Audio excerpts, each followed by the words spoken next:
برادران اسلام، معزز و محترم سامعین و حاضرین، قادری مسجد میں درس قرآن کا سلسلہ رواں دوا ہے۔ سورہ یوسف کی تفسیر آپ حضرات سماعت کر رہے ہیں۔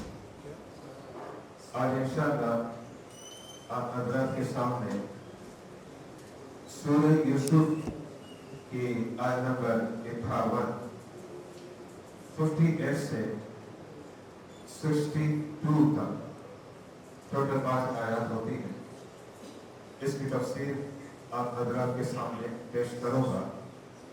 اللہ رب العزت کلمات حق کہنے کی توفیق عطا فرمائے اور کلمات حق کو سننے کے بعد قلب و جگر میں بسانے، عمل کرنے، مزید پیغام قرآن کو عام کرنے کی توفیق عطا فرمائے۔ سورہ یوسف آیت نمبر 58 کی تلاوت۔ وَجَاءَ إِخْوَةُ يُوسُفَ فَدَخَلُوا عَلَيْهِ فَعَرَفَهُمْ وَهُمْ لَهُ مُنْكِرُونَ۔ اس آیت کریمہ کے بارے میں وضاحت کر دوں اور اس کی آئمہ تفاسیر نے اس انداز میں پیش کی ہے۔ حضرت سیدنا یوسف علیہ السلام 12 سال کے تھے، برادران نے آپ کو کنویں میں ڈالا، پھر اس کے بعد کنویں سے نکالا گیا، آپ کو فروخت یعنی بیچا گیا، پھر اس کے بعد آپ عزیز مصر کے گھر میں رہے، اس کا دوران تقریباً 6 سال۔ آپ کو الزام کی پاداش میں قید خانے میں بند کیا گیا، 12 سال آپ قید خانے کے اندر رہے، پھر اس کے بعد 7 سال خوشحالی کی آئے اور 7 سال اس کے بعد قحط سالی کی آئے۔ قحط سالی کے دوران حضرت یوسف علیہ السلام نے جو حکمت عملی کو اختیار کیا، اس کا نتیجہ نکلا کہ مکمل مصر آپ کے کنٹرول میں آ گیا۔ یہاں تک کہ وہاں کی جتنی بھی زمین ہے، مکان ہے، گودام ہے، پلاٹ ہے، سب کے مالک حضرت سیدنا یوسف علیہ السلام ہو گئے۔ بلکہ جو انسان مصر کے اندر رہتا تھا، وہ بچہ ہو، بچی ہو، مرد ہو، عورت ہو، سب کے مالک حضرت سیدنا یوسف علیہ السلام ہو گئے۔ پھر اس کے بعد حضرت سیدنا یوسف علیہ السلام نے یہ اعلان کر پایا کہ مصر میں سارے افراد اگرچہ میرے غلام ہیں، لیکن اللہ کی رضا کے لیے میں نے ان سب کو آزاد کر دیا، اور جن کے مکانات میں نے خریدے، وہ مکانات، وہ زمینیں، وہ پلاٹ میں نے ان کے حوالے کر دیا۔ اب یہ جو قحط پڑا مصر کے اندر، اس کا اثر یہ ہوا کہ جو اطراف مصر ہے وہاں بھی قحط آ گیا۔ اب اطراف مصر کیا، آج کل بھی اگر آپ دیکھیں تو مصر کی بارڈر جو ہے فلسطین سے ملتی ہے، اور مصر کی بارڈر آج بھی اگر آپ چیک کریں تو اردن سے بھی ملتی ہے۔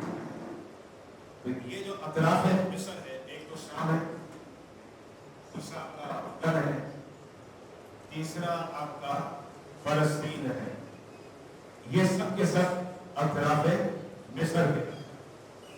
اب یہ جو قحط سالی کا اثر ہے، یہ اطراف مصر پر پڑا۔ ظاہر بات ہے کہ اتنا نہیں پڑا، پہلے مصر میں قحط ہوا، پھر یہ قحط بڑھتا گیا، یہ فلسطین، اردن اور شام میں اس کا اثر ہے. اور فلسطین کے اندر ایک علاقہ، اس علاقے کا نام ہے کنعان. کاف نون عین الف نون. یہ کنعان فلسطین کا علاقہ. حضرت سیدنا یوسف علیہ السلام کا آبائی علاقہ یہ ہے. اور اسی علاقے کے اندر حضرت سیدنا یوسف علیہ السلام کے برادران اور یوسف علیہ السلام کے والد گرامی حضرت سیدنا یعقوب علیہ السلام رہتے تھے. میں بتانا یہ چاہ رہا ہوں کہ جیسے مصر میں قحط پڑا، ویسے ہی فلسطین، اردن اور شام میں بھی قحط پڑا، جس کا مطلب یہ ہوا کہ حضرت یعقوب علیہ السلام کا جو علاقہ ہے کنعان، وہ بھی قحط کی لپیٹ میں آ گیا. جب قحط کی لپیٹ میں آیا تو آپ کے والد گرامی حضرت سیدنا یعقوب علیہ السلام نے اپنے بیٹوں کو کہا کہ جاؤ مصر میں، اور مصر کا بادشاہ سنا ہے کہ وہ اناج اور غلہ فروخت کر رہا ہے، جا کے اس سے اناج اور غلہ خریدو. یہ حضرت سیدنا یعقوب علیہ السلام نے اپنے بیٹوں کو کہا. بیٹے اس وقت کتنے تھے؟ 11. ان میں ایک بیٹا ہے بنیامین، جو حضرت سیدنا یوسف علیہ السلام کا سگا بھائی، یعنی یہ دونوں ایک ہی ماں کے ہیں، حضرت سیدنا یوسف علیہ السلام اور حضرت بنیامین. اب ان برادروں نے کہا کہ ابا جی بنیامین آپ ساتھ بھیجیں، ہم ان کو لے کر جاتے ہیں. حضرت سیدنا یعقوب علیہ السلام نے منع فرمایا پہلے بھی تو میں نے یہ کیا تھا کہ اپنے بیٹے کو بھیجا تھا، اور پھر تم آ کر یہ کہنے لگے کہ جنگل میں بھیڑیا کھا گیا. حضرت سیدنا یوسف علیہ السلام کو چونکہ یہ جو 10 برادران ہیں یہ حسد کھاتے تھے حضرت یوسف علیہ السلام سے اور حضرت بنیامین سے، تو حضرت سیدنا یعقوب علیہ السلام نے منع کروا، پر میں نے تم 10، میں بنیامین کو تمہارے ساتھ نہیں بھیجتا. اب یہ 10 برادران جو حضرت یوسف علیہ السلام کے بھائی ہیں، یہ 10 کے 10 برادران اب پہنچے مصر. اور مصر کے اندر طریقے کار کیا تھا وہ توجہ رکھیں. جو مصر کے باہر سے آتا پہلے وہ پرمٹ لیتا، پرمیشن اس بات کی لیتا کہ ہم اناج اور غلہ خرید سکتے ہیں. جس کے پاس وہ پاس ہوگا نا وہ خرید سکتا ہے، جس کے پاس وہ پاس نہیں ہے اب وہ اناج اور غلہ نہیں خرید سکتا. لیکن وہ پرمٹ دیتا کون ہے؟ پرمٹ ڈائریکٹ حضرت سیدنا یوسف علیہ السلام کو، یعنی یوسف علیہ السلام کی پرمٹ کے بغیر باہر کا کوئی بھی آدمی حکومت مصر سے اناج اور غلہ خرید نہیں سکتا. اب ظاہر بات ہے اس نے آنا ہے حضرت یوسف علیہ السلام کے بعد، اور یوسف علیہ السلام جو ہے اب اس کی پرمٹ دیں گے، اجازت نامہ دیں گے، ٹھیک ہے انہیں اناج اور غلہ دیں. تو اب یہ جو 10 بھائی ہیں نا، یہ 10 کے 10 حضرت سیدنا یوسف علیہ السلام کے پاس آ رہے ہیں. یعنی اس کا مطلب ہے بھائی اب آپس میں ملاقات، 10 برادران اور ایک حضرت سیدنا یوسف علیہ السلام. یہ ایک عجیب اتفاق ہے کہ 10 برادران نے یوسف علیہ السلام کو نہیں پہچانا کہ یہ کون ہے، لیکن حضرت سیدنا یوسف علیہ السلام نے پہچانا.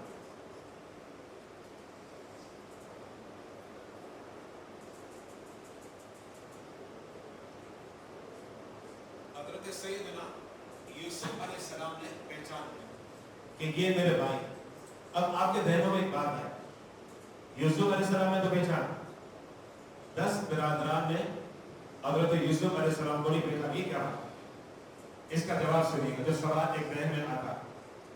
اس کا جواب یہ ہے، ایک تو طویل دورانیہ ہو، ابھی میں نے آپ کے سامنے پیش کیا 6 سال، پھر اس کے بعد 12 سال قید خانے میں، جناب اس کے بعد آپ کے 7 سال خوشحالی کے، پھر اس کے بعد بدحالی اور قحطسالی کے یہ جو 7 سال ہے، ایک لمبا دورانیہ. اب اس لمبے دورانی کے بعد ملاقات بھی تو پہچان نہ سکے.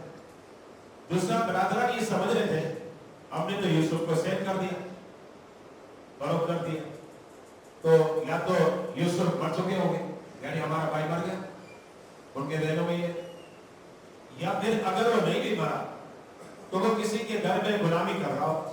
ظاہر بات ہے غلام نے کیا کرنا ہے، آج کل کے اعتبار سے یہ سمجھ لیں جیسے جھاڑو لگانے، پوچھے لگانے، گھر کی صفائی کرنے، یہی کام کرتے تھے، یا پھر سودا سرف خریدتے تھے غلام، یہی ہوتا. تو اب ان کے ذہنوں میں یہی تھا کہ یا تو ہمارا بھائی مر چکا ہے، ایک طویل دورانیہ ہو گیا، یا پھر کسی کے گھر کے اندر وہ غلامی کر رہا ہوگا. ایسا تھوڑی ہو سکتا ہے کہ ہمارا بھائی مصر کا بادشاہ بن گیا، یہ تو رب کی قدرت ہے، رب نے بادشاہ. اب یہ وجوہات تھی جن کی بنا پر برادران نے حضرت سیدنا یوسف علیہ السلام کو نہیں پہچانا، لیکن یوسف علیہ السلام نے پہچان. اب یہ جو بات میں نے پیش کی ہے، قرآن اسے مختصر انداز میں پیش کرتا ہے. آیت نمبر 58 خالق کائنات ارشاد فرماتا ہے وَجَاءَ إِخْوَةُ يُوسُفَ. اس کا مطلب یہی ہوا یوسف علیہ السلام کے برادران آئے. جناب کہاں سے آئے؟ کنعان سے، مصر آئے. اب آنے کے بعد کیا ہوا؟ فَدَخَلُوا عَلَيْهِ. آیت کریمہ نوٹ کریں، فَدَخَلُوا عَلَيْهِ. اب یہ جو برادران ہے مصر آئے. مصر آنے کے بعد یہ یوسف علیہ السلام کے محل میں داخل ہو. فَدَخَلُوا عَلَيْهِ کا مطلب یہ جب داخل ہوئے اور حضرت سیدنا یوسف علیہ السلام کے جب سامنے آ گئے تو اب قرآن کیا کہتا ہے؟ فَعَرَفَهُ. یوسف علیہ السلام نے اپنے بھائی کو پہچان لیا، یہ قرآن کہتا ہے. اچھا، وَهُمْ لَهُ مُنْكِرُونَ. لیکن وہ برادران یوسف علیہ السلام کے سامنے ہیں، یوسف علیہ السلام کو پہچان نہ سکے. یہ قرآن نے واضح کر دیا. اب اگلی آیت کی طرف آتے ہیں. اس کے بعد کیا ہوا؟ اب حضرت سیدنا یوسف علیہ السلام نے ڈسکس کی. آپ نے بتایا نہیں کہ میں نے پہچان لیا ہے، میں تمہارا بھائی ہوں، چھوٹا بھائی، کیونکہ 10 کے 10 بھائی تھے بڑے اور یوسف علیہ السلام چھوٹے تھے، اور بنیامین حضرت یوسف سے بھی چھوٹے تھے، یعنی سب سے چھوٹے بنیامین تھے، اس سے بڑے حضرت یوسف علیہ السلام تھے، اور یہ 10 بھائی جو تھے نا یہ یوسف علیہ السلام سے بھی بڑے تھے عمر میں اور ایج میں. ہاں عمر اور ایج میں بڑے تھے، لیکن مقام اور رتبے میں تو ظاہری بات ہے حضرت یوسف علیہ السلام کا ہم پلہ کون. یہی وجہ ہے کہ برادران کو کہا گیا کہ یہ اب حضرت یوسف علیہ السلام کے صحابہ ہیں، حواری ہے، شمار ہوتے. ٹھیک ہے ابتداً کچھ جرم صادر ہو گئے، لیکن پھر انہوں نے توبہ کر لیا، اللہ نے انہیں بڑا مقام دے دیا. جیسا کہ جناب زلیخا کے بارے میں تھا کہ پہلے روش کچھ اور تھی، لیکن پھر توبہ کی، اللہ نے کیا مقام دیا؟ نبی کی بیوی بننے کا شرف دے دیا. ظاہر بات ہے ایک عظیم مقام مل گیا جناب زلیخا کو. تو حضرت یوسف علیہ السلام نے اب تھوڑی ڈسکس وغیرہ کی، تفتیش کی. تفتیش میں یہ سب باتیں آئی. جناب کہاں سے آئے ہو؟ کہا کنعان سے. اچھا والد کون ہے؟ کہنے لگے ہمارے والد حضرت یعقوب علیہ السلام اللہ کے نبی ہیں. کہا ٹوٹل بھائی کتنے ہو؟ یوسف علیہ السلام نے پوچھا. کہا ٹوٹل ہم 12 بھائی ہیں. اچھا یہ بتاؤ تم تو ابھی 10 ہو، باقی 2 بھائی کہاں گئے؟ سب آتے نا 12 کے 12، 2 بھائی کہاں گئے؟ کہا ایک بھائی تو جنگل میں مر گیا، اور وہ اس سے مراد حضرت یوسف ہے. ان کے بارے میں کہہ رہے، جبکہ یوسف کے سامنے کھڑے ہوئے کہہ رہے ایک بھائی جنگل میں آیا اور وہاں بیریا کھا گیا اور مر گیا. اچھا ایک بھائی مر گیا، تو دوسرا بھائی جو تھا وہ کہاں ہے؟ کہا اصل میں دوسرا بھائی ہمارے والد کو بہت زیادہ محبوب ہے، تو والد گرامی نے کہا نہیں اسے نہیں لے جاؤ، تو اس لیے ہم لے کر نہیں آئے. حضرت سیدنا یوسف علیہ السلام نے فرمایا ٹھیک ہے، میں اب تمہارے لیے اناج اور غلہ تیار کرواتا ہوں. اچھا، اب وہ جو اناج اور غلہ دینا تھا اس کے لیے باقاعدہ ایک فارمولا بنایا تھا. ظاہر بات ہے، ورنہ تو یہ ہوگا نا کہ جس کے پاس پیسے زیادہ ہیں وہ مال دے گا، زیادہ اناج لے کے چلا جائے گا، جبکہ قحط پڑا ہوا ہے. تو جب ایسے حالات ہوتے ہیں، جب قحط پڑ جائے، تو حکومتیں کیا کرتے ہیں؟ باقاعدہ ایک فارمولا بناتی ہیں اور کہتے ہیں جناب اس فارمولے کے تحت سب کچھ ہوگا. حضرت یوسف علیہ السلام نے یہ طریقہ رکھا تھا کہ جو مصر کے باہر سے آئے گا اسے بھی ہم اناج دیں گے، کیونکہ وہاں بھی قحط پڑ گیا ہے. میں نے ابھی آپ کو بتایا فلسطین ہے، اردن ہے، شام ہے. لیکن ان کو اناج دینے کا طریقہ کیا ہوگا کہ ایک شخص آئے گا تو ایک شخص کا جو اونٹ ہے اس کے اونٹ کے سائٹوں میں جو بوریاں رکھی جاتی ہے بس اتنا اناج ملے گا، اس سے زیادہ نہیں ملے گا. یعنی کوئی آ کر یہ نہیں کہ جناب میرے پاس کروڑ روپے ہیں، سارے گوداموں کے گودام میں بھر لو، ایسا نہیں ہوگا، تاکہ سب کے حصے میں اناج آئے.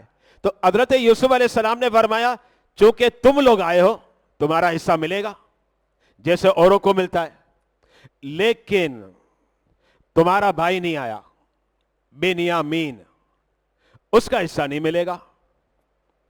تم لوگ آئے ہو تمہارا حصہ ملے، کیونکہ یہ فارمولا میں نے بنایا اور یہ ایسا فارمولا ہے جو سب کے لیے ہے، کامن فارمولا ہے. ایسا نہیں کہ میرا بھائی ہے تو اس کے لیے الگ ہے، اوروں کے لیے الگ ہے. یہ بات ہو گئی کامن. لیکن ساتھ میں حضرت یوسف علیہ السلام نے کیا کیا؟ اپنے خادموں کو کہا ان کی مہمان نوازی کرو. یہ آپ نے فرمایا ان کی مہمان نوازی کرو، اور ایسی مہمان نوازی کی گئی جیسے یہ منسٹر ہیں، اس قدر مہمان نوازی. یعنی دسترخوان لگے ہیں، ڈشیں لگی گئی ہیں اور بڑی خدمت ہو رہی ہے. ان کے برادران جو ہے نا حیران ہے کہ شاہ مصر ہمارے لیے اتنی مہمان نوازی کر رہا ہے، اتنی خدمت گزاری کر رہا ہے. یہ حیرانگی تھی. یہاں میں ایک بات پیش کرنا چاہ رہا ہوں جو قابل توجہ ہے. بھائی ٹھیک ہے، برادران برا چاہتے تھے. کن کے بارے میں برا چاہ رہے ہیں؟ حضرت یوسف علیہ السلام کے. یوسف علیہ السلام اب بھی مہمان نوازی کر رہے ہیں، اور ایسی مہمان نوازی کی جیسا کہ بادشاہ کے بھائی آئے ہوں اور ان کے ساتھ ہوتی ہے. ظاہر بات ہے ایک انوکھا پروٹوکول وہ دیا جا رہا ہے. یہاں سے ایک بات پتا چلی، اپنا خون ہوتا ہے. اس کو ذہن میں رکھے گا. ہے سوتیلے، مائیں الگ ہے نا. اچھا جی، سوتیلے بھائیوں نے کوئی کسر بھی نہیں چھوڑی، لیکن یوسف علیہ السلام نے کیا کیا؟ حسن سلوک. اللہ کے نبی تھے، یعنی بتا دیا کہ ایک ہی باپ کی اولاد ہے نا، ٹھیک ہے انہوں نے میرا برا چاہا لیکن میں ان کا برا نہیں چاہوں گا. یہ بات بھی کلیئر ہو گئی. اب آپ اس سے اندازہ گئے آج کل کیا ہوتا ہے. آج کل یہ ہوتا ہے کہ اگر میرا کوئی بھائی ہے، سوتیلے کی بات نہیں کرتا، سوتیلے سے تو آج کل بنتی کہاں ہے، آج کل بہت کم ہے کہ سوتیلے سے بنے. مائیں الگ ہو جائے تو پھر ایک بھائی دوسرے بھائی کا مخالف ہوتا ہے، اکثر یہی نظر آتا ہے. لیکن اب سگوں میں بھی یہ ہوتا ہے کہ ایک بھائی نے برا کیا، دوسرا کہتا ہے موقع ملنے دو میں نے بھی برا کرنا ہے. نہیں، اسلام یہ نہیں سکھاتا. اگر آپ کے بھائی نے آپ کے ساتھ برا کیا ہے، آپ اس کا جواب برائی سے نہ دے، بلائی سے دے. حضرت سیدنا یوسف علیہ السلام نے وہ برادران جو مارنا چاہتے تھے، ہلاک کرنا چاہتے تھے، قتل کرنا چاہتے تھے اپنے بھائی کو، لیکن بہترین قسم کی عمدہ انداز کی مہمان نوازی بھی کی اور پروٹوکول بھی دیا. یہاں میں ایک اور بات پیش کر رہا ہوں. ایک تو یہ کہ جو میں نے پیش کر دی کہ بھائی نے برا چاہا لیکن دوسرے بھائی نے اس کا برا نہیں چاہا. ایک اور بات بھی پتا چلی کہ جو آپ کا مہمان ہے اس کی مہمان نوازی کرنی چاہیے. اب کراچی والوں کا مزاج الگ ہے.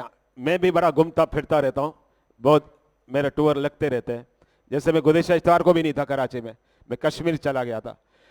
میں نے جو اندازہ لگایا میں وہ بتا رہا ہوں. سب سے کم جو مہمان نوازی ہوتی ہے نا وہ کراچی میں ہے، سب سے کم. اچھا، کراچی سے زیادہ جو مہمان نوازی آپ کو ملے گی اب دوسرے شہروں میں جائیں وہاں زیادہ ملے گی. اب لاہور چلے جائیں، فیصل آباد جائیں وغیرہ وغیرہ، اور پھر گاؤں دیہات میں چلے جائیں تو سبحان اللہ یعنی وہ اتنی مہمان نوازی کرتے ہیں اور اتنا کھانا سامنے رکھ دیتے ہیں کہ ہمیں کبھی کبھی شرم آتی ہے. ہم کہتے ہیں یار ان سے زیادہ تو پیسہ ہمارے پاس ہے, جب یہ آئے گا تو ہم کیا کریں گے, بس چائے پی لو یا بوتل پی لو. اور اگر آ گیا تو ہم کیا سوچنے لگے, یہ تو بوجھ بنا ہوا ہے, جاتا ہی نہیں ہے. ایسا ہمارا مزاج ہے. لیکن ایک بات ذہن میں رکھیے گا, آج بھی میں دیکھ رہا ہوں کہ دیہات والے, گاؤں والے اتنی مہمان نوازی کرتے ہیں کہ کراچی کا کروڑ پتی آدمی بھی نہیں کرتا. وہ کنگلے لوگ اتنی مہمان نوازی کرتے ہیں.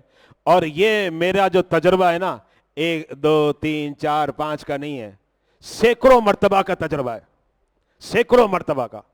یعنی میں نے دیکھا اور میں حیران رہ گیا. اور پھر ہم یہ بھی کہتے ہیں کبھی کبھی ان گاؤں دیہات والوں کو, یار آپ کراچی میں آئیں گے نا تو پہلے سے معافی چاہتے ہیں, ہم نہیں کر سکتے. ہم نے آپ کو صرف چائے پلا دینی ہے یا بوتل پلا دینی ہے. بہت زیادہ آپ قریب ہو گئے تو ایک وقت کا کھانا کھلا دیں گے, ایک آئٹم, وہ تو 10 آئٹم میں ڈشیں رکھی ہوئی ہوتی ہے. یعنی کبھی دل کے اندر آتا ہے یار یہ کہیں غریب کا پیسہ ہماری وجہ سے ضائع تو نہیں ہو رہا, یہ بھی ہمارے دل میں آتا ہے. لیکن سامنے سے جواب کیا آتا ہے, کہتا ہے یار نہیں, مہمان جو آتا ہے نا ہم سمجھتے ہیں اللہ کی رحمت آئی ہے. اب حدیث سے بارکہ سنیے گا. میرے آقا علیہ الصلوۃ والسلام نے کیا فرمایا؟ نبی فرماتے ہیں اگر تمہارے گھر میں مہمان آئے, یاد رکھنا یہ جو کھاتا ہے نا یہ تیرا رزق نہیں تھا, یہ اس کا رزق تھا. تو سیدھی بات ہے, جو لے کر آیا یہ ہے ہی اسی کا, ہمارا تھا ہی کہاں. اب دیکھیں یہ ذہن کیا دیا نبی نے, تصور وہ صحیح ہے جو نبی پیش کرے, فکر وہ صحیح ہے جو نبی پیش کرے. نبی نے فرمایا کہ ذہن بنا لو کہ جب تمہارے گھر میں مہمان آئے گا تو یہ اپنا رزق خود لے کر آیا ہے, آپ کا نہیں کھا رہا. جب یہ سوچ بن جائے گی تو پھر ظاہر بات ہے دل کے اندر کشادگی آئے گی. آپ کہیں گے یہ بھی کھا, یہ بھی کھا. سامنے والا کہے گا یار اتنے آپ تکلف نہ کرے, اتنی زحمت نہ کرے, تو کہے گا یار یہ تیرا ہی رزق تھا, یہ ہمارا تھا ہی کہاں. اور دوسرا سنیے نبی نے کیا فرمایا اسی حدیث مبارکہ میں جو میں پیش کر رہا ہوں. نبی نے دوسرا یہ فرمایا کہ اگر مہمان نوازی کرو گے تو اللہ تعالیٰ تمہارے گناہوں کو معاف فرما دے گا. اچھا, اور ایک تیسری بات پیش کر کے آگے بڑھوں گا.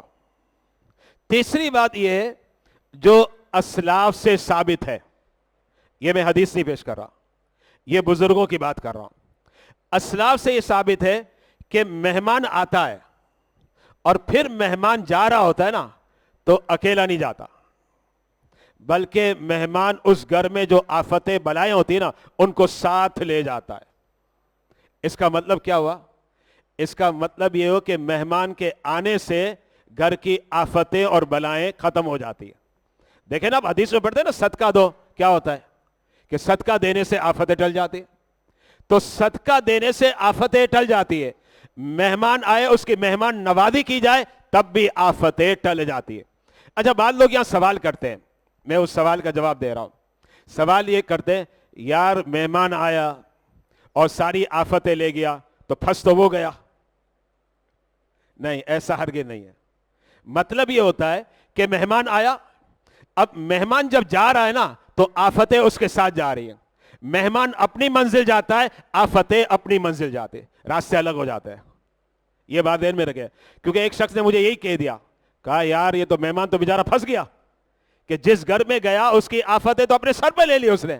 ارے جناب وہ اپنے سر پر نہیں لے رہا, وہ خیر و عافیت کے ساتھ اپنی منزل جائے گا. اللہ اس کے ساتھ آفتوں کو نکالتا ضرور ہے لیکن وہ آفتیں اس کے ساتھ نہیں ہوتی, دونوں کے راستے الگ الگ ہوتے ہیں. اب آپ آ جائیں آیت کریمہ کی طرف, سورہ یوسف آیت نمبر 59. وَلَمَّا جَهَّزَهُمْ بِجَهَازِهِمْ, اس کا مطلب یہ یوسف علیہ السلام نے اب ان کے لیے غلہ اور اناج کا جو سامان ہے نا اس کو جمع کر لیا. میں نے آپ کو بتا دیا کہ 10 اونٹ تھے اور 10 اونٹ بوریوں سے بڑے ہوئے, اناج اور غلہ یہ برابر. یہ جو تقسیم تھی یہ سمجھے کہ بالکل سب کے لیے تھی, بھائی ہو یا غیر بھائی, سب کے لیے یہی. پھر حضرت یوسف علیہ السلام نے کیا ارشاد فرمایا؟ کہا لا. قرآن کیا کہہ رہا ہے